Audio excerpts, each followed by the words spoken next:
संविधान करत असतं. म्हणून न्यायमूर्ती HRV असं म्हणतात, भारतीय संविधान हे वर्तमानात भावी पिढींचा दर्जा भागवणारं एक जिवंत दस्तऐवज आहे. तर राजू भागवल असं म्हणतात की भारतीय संविधान हे माणसांना त्यांच्या गरजेनुसार आणि वेळेनुसार त्यांना त्यांचे मूलभूत हक्क अधिकार बहाल करतो.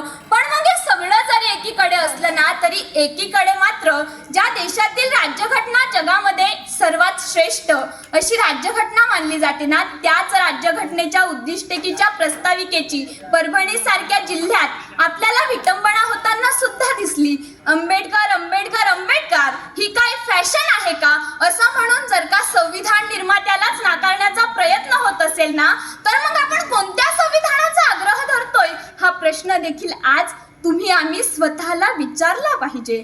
मग गेल्या मागच्याच वर्षी आपल्या संविधानाला 75 वर्ष पूर्ण झालीत ना, म्हणून खूप आनंदानं आपण आपल्या संविधानाचा अमृत महोत्सव साजरा केला.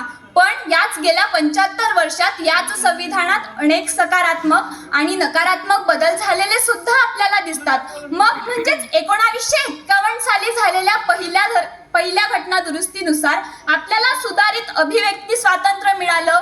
42व्या घटना दुरुस्तीनुसार धर्मनिरपेक्षता, समाजवादी, एकात्मता हे तिन्ही सूत्र भारतीय संविधानाच्या प्रस्ताविकेमध्ये समाविष्ट करण्यात आले. या तिन्ही शब्दांमुळे खास अर्थाने आमच्या देशाला कोणत्याही धर्माची लागण झालेली नसून आमचा देश केवळ माणुसकीच्या धर्मावर उभा आहे हे अलिखित तत्व मग देखील इथल्याच संविधानात नोंदवलं गेलं. 86व्या घटना दुरुस्तीनुसार 6 ते 14 वयोगटातील विद्यार्थ्यांना शालेय शिक्षण मोफत आणि सक्तीचं केलं गेलं. मग हे सगळं जरी एकीकडे असलं ना, तरी सांगताना खूप शोकांतिका वाटते.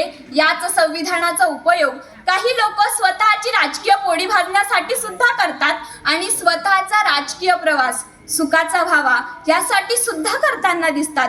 मग 73 आणि 74व्या घटना दुरुस्तीनुसार PRIGES अर्थात पंचायत राज संस्थानांना स्थानिक स्वराज्य संस्थानेचा मिळालेला दर्जा असेल किंवा 101 घटना दुरुस्तीनुसार GST भारत सरकारचा GST लागू करण्याचा निश्चय असेल. हे सगळ्याच गोष्टी खास अर्थानं तुमच्या माझ्यासारख्या सामान्य लोकांपुढे टाकलेली आव्हानं आहेत.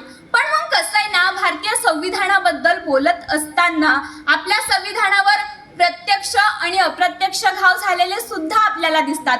म्हणजेच 1975 साली लागलेली आणीबाणी असेल किंवा धर्मनिरपेक्षता या तत्वावर केलेला हल्ला असेल किंवा धार्मिक स्वराज्य संस्थानेचा संविधानावर वाढत असलेला वर्चस्व असेल, या सगळ्याच गोष्टी संविधानाच्या 75 वर्षात संविधानाला टक्कर देताना आपल्याला पाहायला मिळतात. पण एक सर्वसामान्य विद्यार्थिनी म्हणून याच संविधानाच्या माध्यमातून अनेक सकारात्मक बदल होणे तितकंच गरजेचं आहे असं माझं प्रामाणिक मत आहे. पण मग आपण त्यात सगळेजण 21व्या शतकात जगतो आणि 21वं शतक म्हणजे विज्ञान आणि तंत्रज्ञानाचं युग म्हणून देखील ओळखलं जातं. मग याच विज्ञान आणि तंत्रज्ञानाच्या युगात डेटा सायन्स, सोशल मीडिया यासारख्या तंत्रज्ञानाचा वापर प्रचंड प्रमाणात वाढलेला आपल्याला सुद्धा दिसतो. मग त्यावर कायदे येणं तितकंच गरजेचं सुद्धा आहे असं मला वाटतं. इतकंच नाही तर भारतात असलेल्या तृतीयपंथी लोकांना इतर समाजातील लोकांप्रमाणेच त्यांना त्यांचे मूलभूत हक्क आणि अधिकार बहाल करणे तितकंच गरजेचे सुद्धा आहे. आणि याच संविधानाच्या माध्यमातून लोकांच्या असणाऱ्या अपेक्षा आणि येणारं वास्तव्य नक्कीच सुधारेल आणि याच संविधानाच्या माध्यमातून भारताची महासत्ता देशाकडे असणारी वाटचाल याच संविधानाच्या माध्यमातून व्हावी इतकाच आशावाद. शेवटी इतकंच, माणसांच्या एकतेचं हे नवं निशाण आहे. माणसांच्या एकतेचं हे नवं निशाण आहे. मीच हिंदू, मीच ख्रिश्चन, मीच मुसलमान आहे. कुणाकडे पात नाही, कुणाकडे पात नाही, एकटाच नांदतो मी. कुणाकडे पात नाही, एकटाच नांदतो मी. धर्म माझा, जात माझी, फक्त भारतीय संविधान आहे. मनपूर्वक धन्यवाद.